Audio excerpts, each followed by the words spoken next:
فذكر بالقرآن من يخاف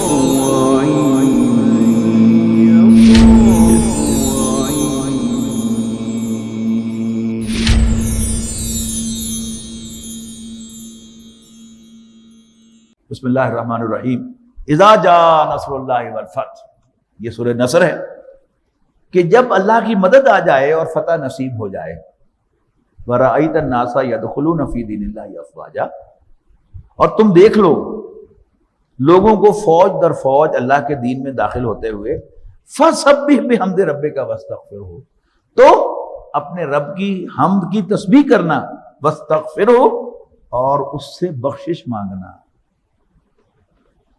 یعنی وہ بات کہ جو سورت انشراح میں کہی تھی نا، فَإِذَا فَرَغْتَ فَانصَبْ وَإِلَىٰ رَبِّكَ فَارْغَب، اور اپنے رب کی طرف رغبت اختیار کر۔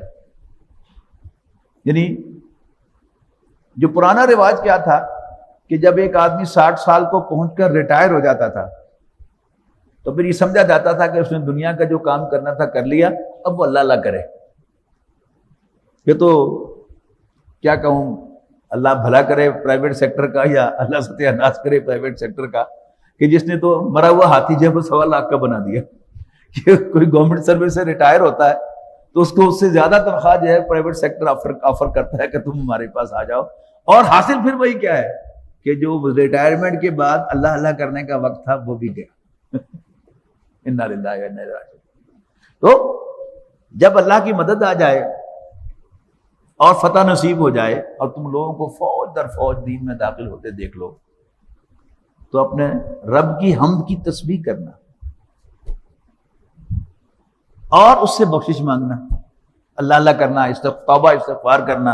انہ کان توابا، یقیناً وہ بڑا توبہ کا قبول کرنے والا ہے۔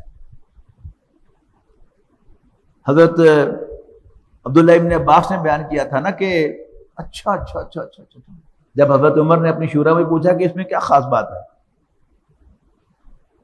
تو نے کہا کہ اس میں نبی اکرم صلی اللہ علیہ وسلم کے وصال کی خبر ہے۔ تو پھر سمجھ میں آیا لوگوں کہ ہو یہی وجہ ہے کہ جب یہ صورت نازل ہوئی تھی تو حضرت ابوبکر صدیق رو پڑے، وہ سمجھ گئے تھے کہ اس میں رسول اللہ صلی اللہ علیہ وسلم کے وصال کی خبر ہے۔